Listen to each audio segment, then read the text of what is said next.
Hello everyone, Koopa here with a brand new video here talking about Guns of Glory. I was lucky enough to be able to do this sponsored video for you guys. It's a war game. It's been out for a year, and we're going to go over some of the gameplay, my thoughts. We've played a lot of war games in the past, both off-stream and on-stream, on YouTube, off YouTube. So I'm going to give you guys my honest opinion about it, what I think about it, and yeah, can't wait to show you guys this game. One special thing we're going to talk about first here, they have a promotion. There's a special promo from Fun Plus Games, the creator of Guns and Glory, from April 29th through May 3rd. When you purchase the 99-cent newbie pack, you're going to be on Guns of Glory through Amazon App Store. You'll receive $1 of Amazon.com credit that you can put towards your next video game purchase on Amazon.com or the Amazon App Store. This offer is brought to you by FunPlus and is exclusively available on the Amazon App Store in US, UK, Germany, France, Italy, Canada, and Australia. There we go. I may or may not have read that verbatim off of something for you, but anyways, let's move on. So let's get into the gameplay. So if you've never played a war game before, there's a lot of different structures and buildings that you build on your base, and they all have different requirements in order to you know, make upgrades. So this is your castle. This is the big deal. This is like the town hall. You know, the higher level your castle is, the stronger everything that you have can potentially be. So this guy is pretty important. You'd also have like resources and things that you can build. You can have like custom different types of mounts of like farms, military tents, hospitals, iron mines, silver mines. These are all used to give you like passive materials. You use these materials to make troops. You can use them to upgrade your structures, essentially become more powerful. The game does a pretty good job kind of like, you know, leading you to what you need to upgrade next. Like you can see the green check mark over there to your left. All you gotta do is click on this, upgrade your castle to level 2. We're gonna press on it, and then bam, it kind of leads you through to, you know, what resources are required. There are achievements every time you upgrade something in this game. They try to give you more things to help you progress. And so in this instance, we get a bunch of extra things, and we can use those to go to war. So if you press the kingdom button, this one right here, green screen's in the way. You press this kingdom button, it basically takes you into the world where your base is at. So here's me. I'm like here, like in the south east part of the world, and I've got this guy right next to me, player 4027F67C0AD. And if he didn't have a shield, we'd attack him. So you can run around the world. You know, you've got these resources right next to me. Like you could tell the tier of the resource is a 4 by the number 4 on it, and the higher tier resources you go to gather, there's going to be more of them, and it's going to be quicker to gather them and to see a little bit more of that, which is actually one of the most interesting things I think so far that I found in this version of a war game. Is so right here you can see the map, right? So here's the center. This is like where all the big wars happen. This is where I am. When you start the game, you get positioned into a randomly point on the map. I actually created another character not too long ago, and it put me like down in the southeast corner. I'm actually up here on this one. So I'm in Kingdom 325, America. Now there's all different levels of kingdoms, and so this is like my world Kingdom 325. So if you guys want to come play me, come find me, come snipe me, well, 325 right about yonder, it's where you'll find my estate. So if you click on the resource dealio button, you're going to be able to see where the levels of resources are by this chart. So in the center, you'll find level 6 resources, 5, 4, 3, 2, 1. All the way on the outside, they're the weaker ones. Closer to the center you get, the more dangerous it is, the better rewards you're going to potentially find. So if you are potentially on the outside map and you are like, man, you know what, like all these things are lower level, but I'm like a higher level, you teleport or move yourself closer to the center. The closer to the center you are in these games, the more dangerous, but the better rewards you're going to be able to find. So here's the other map of all the kingdoms. So you saw the map of where my kingdom was in 325, but then you have all these other kingdoms. Look at all these other players, all these other worlds where they kind of are, you know, based in different countries. So if, you know, you're German, you can go to Kingdom 261. You know, if you're looking for a certain, you know, dialect of, you know, where predominantly, you know, where a lot of people are, like if you're from Brazil, looking for a Brazil server, you go to Fight Club 33, World 33. So if you just spend some time looking through the worlds, you're going to find a lot of different worlds that are for a lot of different countries. Like I could go to 24, 9, 8, 23, 25. I'm going to find a lot of people that I could communicate with or could potentially join their clan. They're also going to be English speaking players. But that doesn't mean you can't join, you know, a different server. Like I could go play on United Kingdom 155, even though maybe it's a predominantly Brazilian server. You know, I'm sure there's some players that are from the US, but I mean, there's a lot of people playing this game. You have so many different worlds, so many different people from all over the world. And so if you're looking to immerse yourself into a giant MMO style war game, Guns of Glory might be a game you'd enjoy. So there's a lot of quests that we can do to further progress our castle. The next quest that it's giving you a tip for is build 2 lumber yards. So if you're kind of curious, you know, how do I do this? You can click one of these empty plots. Doesn't matter which one. We don't have to click the one that's right next to our existing ones. We can click any one of these. You can click on the lumber yard, select, and you can see we have enough resources for it. And then I can either build or press instant free. You don't have any penalty for doing instant free. If a building in this game, if you are trying to build it and it's below a certain time, you can instantaneously just build it. And that will be the amount of time that it takes to build something for free for instantaneously goes up over time based on the strength of your castle.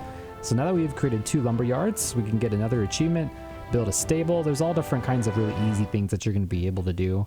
Now if you look over here to the left, you're going to see these hammers. So if I want to click here, I can build a stable. Let's go ahead and select it. I can build it for 24 seconds. We're going to do it for 24 seconds this time, just so I can show you guys something else. So if I click on it, it's going to be building here in a moment. And then once it starts, you only can have one thing building at a time with your workers and your builders. Like there's only a certain amount of things you can build at once. So this is one of those games where when you're building like a defense or an offense, or you know, some kind of structure, it's going to take time for them to complete. So I would encourage you to always be building something when you can, like whether right before you go to bed or right when you start your day. If you have enough resources to do it, take advantage of your available workers that you have. Whether it's just like 2 or 3 of them, always have them upgrading something, because that's going to save you a ton of time, and it's only going to increase and help increase your power. You can tell what your power is on the top left, right next to your player icon. Mine is 8,854 power. Almost everything that I do in this game is going to increase my power, and other players can see that. And so if they see someone that has like, oh my goodness, this guy's like 100 million power, they're probably not going to mess with you, and you might be a threat. But if you only have like, you know, someone like me where it's like 10,000 power, well, you might get bullied. One other thing I wanted to show you guys, so it's not about just placing structures down in these empty plots. They also all can be upgraded. There's a lot of levels that these can be upgraded by. And so if I want to upgrade my lumberyard, I can just click on the upgrade button. It's 37 seconds, but because it doesn't take that long, 37 seconds isn't, I think it's everything below a minute when you first start is for free. I can click instant free and boom, it's going to be level 2. And so I can do this with a bunch of my structures, and it's going to give me a big increase in power. So let me go ahead and do that. I'm just going to upgrade a bunch of buildings really quick, and then you'll be able to see maybe how much additional power that I could get just a matter of seconds. Ta-da! Alright, see, I built a whole bunch of them, and our power has gone up a little bit, and I filled out some of our plots with the available things. I was able to build some farms, some military tents, and some lumber yards.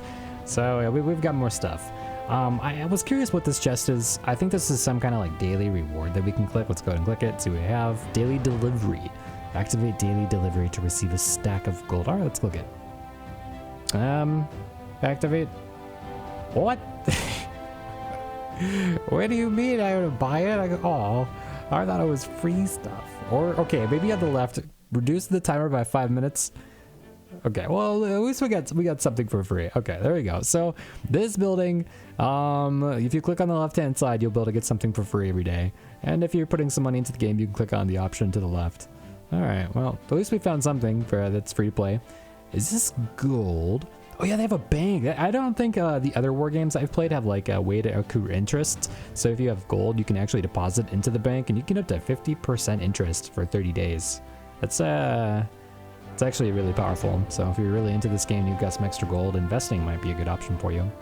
Also, some other daily quests. If you click over here on the inn, which is on the top part of your base, you can click on the dailies. So like right here, collect tributes, help allies, train cavalry, train infantry, market stall, astrologer, gather wood, gather food.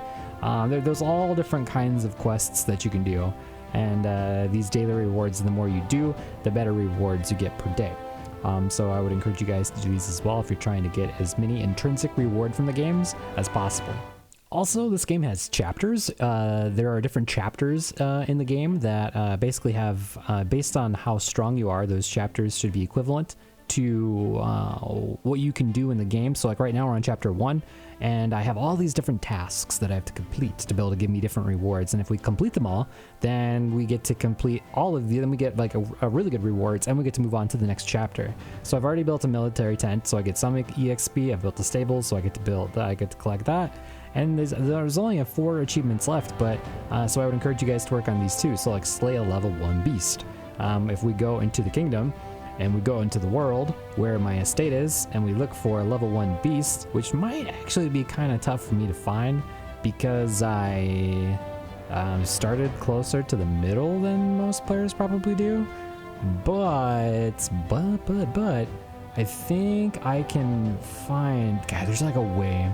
I know there's a way to find like a certain particular beast.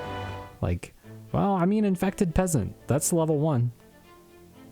You know what? That's gonna do. That's gonna do it. Yep, that is a level 1 beast. Okay, so infected peasant.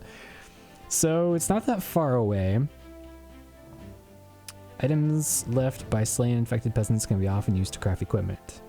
We're just gonna attack this guy. We're gonna throw all of our troops at him.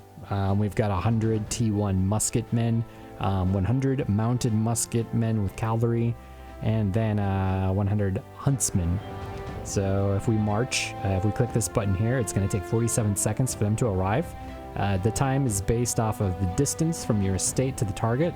And there's also multiple other things that you can use to like speed up your troops through passives as well as gear for your heroes. But I don't have any of that. I just started the game, so it's going to take them some time to reach their target. And then once they reach the target, I mean, I'm pretty sure this will be strong enough to defeat this. I mean, he's an infected peasant, right? Like, we just started the game, he's level 1. I mean, how strong is he going to be? I'm assuming what they start you with is going to be good enough to kill, like, a level 1 beast and a level 2 beast. I mean, right? This should be fine. Everything's going to be fine. We're going to find out in 1 second. So he's fighting off, and we have a victory. Okay, cool. And then this should take a moment for our troops to get back. Once they get back, we can actually send our troops to the level 2 infected peasant, and then we can get another chapter completed. So it is. We've got one of our marches returning. I can now go back to our estate. We can click on the chapter, and we can claim the level 1 beast. And so there we go.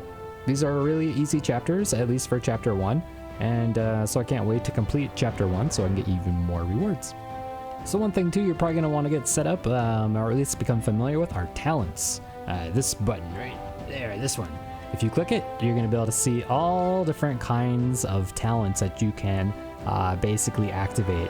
We have 3 categories: war, economy, and balance. And so the war ones, those are going to give you, like, you know, bonuses for your troops. So if you're going to war a lot, you're battling a lot, whether it's PvP or PvE, PvE being like the beasts we were fighting, PvP being against other players, you're going to find your best talents here. Now, if you're going to want to focus on maybe, you know, reducing the amount of time it takes to upgrade certain buildings, increasing the yield off of like gathering, those kinds of things, then you're going to want to go economy. Balance is exactly what it sounds like. You're going to get a little bit of everything. You're going to get some combat, you're going to get some things to make certain things better for your troops. Like, this is troop load. This is really good for increasing the amount of loot that your troops can carry. So if you are battling a player and they have a lot of resources, we're talking like millions and millions of wheat or iron, the higher level load that your troops have, the more you can grab from them in one single attack.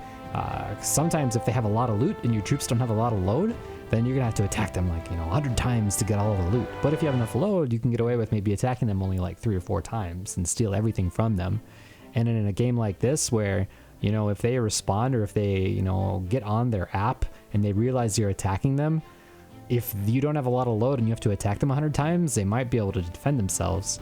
But if you have a lot of load, you can sometimes just attack them and steal everything before they have a chance to react. It's like pretty OP. So I looked through the talents. I mean, we're going to start an economy. This seems pretty good. We get to increase our building construction and upgrade speed. So I'm going to use a point. And then if I want to essentially upgrade the next tier of these talents, I have to have my first tier mastered. So I only have 3 points, right? I'm just going to go ahead and upgrade all 3 of them into there. And then once I get 2 more talent points, I will be able to go into wood production or food production. And then they also, once you get a bunch of talents, you can have different quick talent searches. So that way, if you want to have like a war set of talents and an economy set of talents, you can just click a button and then you'll be able to swap, which is really nice, by the way. That's convenient. So make sure you set those up if you end up getting the second one activated and have enough talents to do so. One last thing we're going to go over in this first video for Guns of Glory is the event center. Make sure you're checking out the events that are going on in these games. The events in these types of games are always super OP, and if you're taking advantage of them and you are, you know, one of the highest contributors in those events, you can get some rewards that are really amazing. We're talking rewards that can sometimes be worth, you know, 10 to 20 to 50 to $100 in terms of value. So make sure you're paying attention to those. Right now it looks like there were a lot of events on the 29th of April, and then looks like there's going to be some events that are closed for a certain period of times, but they tell you that based off the event center. So make sure you guys pay attention to this so you can know when there's something that you should be focusing on. Well, I hope you guys like this first video. We're going to be releasing another video later this month. And once again, this is a sponsored video by Guns of Glory, and I can't wait to do the second one. I'm going to be spending some time off of recording to basically level up my account, learn more about the game. That way I can give you guys a more advanced guide on Guns of Glory. So if you decide that, you know, hey, you know what, I'm gonna check out this game, I'm gonna download it. Thank you, Koopa, you're so amazing. I can't wait for the next video. I can't wait for you to tell me about more things that I should do. Well, I'm gonna make another video for you guys so you guys will know what to do, exactly the best things that you should be doing in these mobile games, so you're not wasting any time and you can become a top player. It's because I care about you. You guys have a great one. Please comment, like, and subscribe. If you guys have any feedback from me, please let me know. We'll see you soon in the next video.